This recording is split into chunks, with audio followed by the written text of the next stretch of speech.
शेतकरी बंधूंनो नमस्कार. आज आपण अवसरी तालुका आंबेगाव जिल्हा पुणे येथील दीपक शेठ शिंदे यांच्या केळीच्या बागेत आलेलो आहे.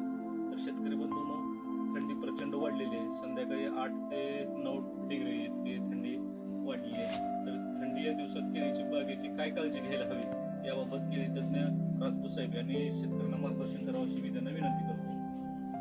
शेतकरी मित्रांनो नमस्कार. आज आपण प्रगतीशील शेतकरी आंबेगाव तालुक्यामधील पुणे जिल्ह्यामधील यांच्या प्लॉटवरती उभे आहोत. आपण बघू शकतो आता जवळजवळ केळीला या 180 ते 190 200 दिवस कंप्लीट होण्यात आलेले आहे. केळी बागेची आपल्याला कुठेतरी वेन दिसत आहे. तर मित्रांनो, थंडीच्या दिवसामध्ये बागेची कुठली काळजी घ्यावी याचं मी थोडक्यात आपणास मार्गदर्शन सांगू इच्छितो. त्यामध्ये मित्रांनो, आता आपण बघू शकतो काही शेतकरी पानावरती मी थोडक्यात सांगतो तुम्हाला. आता थंडीपासून पानात या बुंद्याचं जे संरक्षण करण्याचं काम आहे ते ही पाने करतात. त्यामुळे हे पाने अशीच राहू द्यायची आहे आपल्याला, कारण ही बाग आता निसवड झाल्यानंतर जवळजवळ मार्च ते एप्रिल महिन्यामध्ये हार्वेस्टिंगला येणार. त्यासाठी या पानाचं महत्त्व फार गरजेचं आहे. हे पान आपल्याला घड संरक्षित करण्यासाठी वापरण्यात याचा वापर होतो.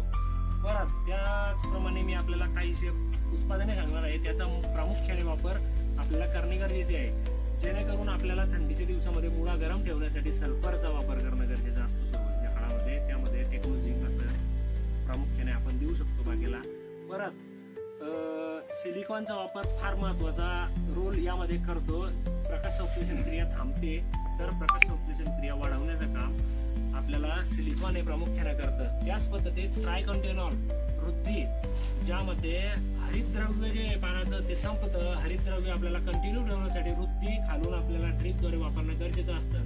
मित्रांनो, आता कुठेतरी निसवड झालेली आहे. या बागेमध्ये 4 ते 5 घड आपल्याला दिसतात, पण त्याचंही योग्य व्यवस्थापन आपल्याला करणं गरजेचं असतं. तर आपल्या बागेमध्ये 40 ते 30-40% निसवड झाल्यानंतर योग्य अशी फवारणी ही घेणं गरजेची असते. आणि पाण्याचं योग्य व्यवस्थापन महत्वाचा मुद्दा जो आहे, तो पाण्याचं योग्य व्यवस्थापन आपल्याला निसवडीच्या काळामध्ये आणि थंडीच्या काळामध्ये एक तर तुम्ही रात्रीच्या वेळेस पाणी द्या किंवा सकाळच्या वेळेस 3.5 तास 2 तास ज्या पद्धतीत आपल्या जमिनीचा मजदूर बघून पाण्याचा वापर आपल्याला करणे गरजेचे असते. मित्रांनो, आता ही जी बाग बघू शकतो आपण, याच्यामध्ये ही पानं टिकण्यासाठी आपल्याला मायक्रोन्यूट्रिएंटचा वापर, परत ट्रायकंटेनॉल, सिलिकॉन, तसेच झिंकचा वापर, बॅक्टेरियाचा वापर करणं गरजेचं आहे. आणि त्याच पद्धतीत निसवड झाल्यानंतर ग्रोथ स्टीम, सायझर, पोटॅशियम सोनाईट, त्याच पद्धतीत प्रॉस्टिनोस्टेरॉइड, ब्रासोफिट, कॅल्शियमचा वापर फार महत्वाचा रोल त्या प्रॉडक्टचा इथे असतो. तर त्यासाठी मी आपल्याला सांगू इच्छितो की आपल्या केळीच्या बागेचं योग्य नियोजन करताना आता बागेमध्ये आपण बघू शकतो शेतकऱ्यांनी अतिशय विशिष्ट पद्धतीने धूर इथे केलेला आपल्याला दिसत आहे. त्यामुळे काय होणार आहे, तर बागेमध्ये थंडी जाणार नाही. जर थंडी चुकून बागेच्या मुळामध्ये घुसली तुमची, तर तुमची मुळी ही सुप्तावस्थेत जाते. आणि थंडीमुळे जी सुप्तावस्थेत केलेली मुळी असते ती कधी उघडेल का नाही याची गॅरंटी तुम्ही देऊ शकत नाही.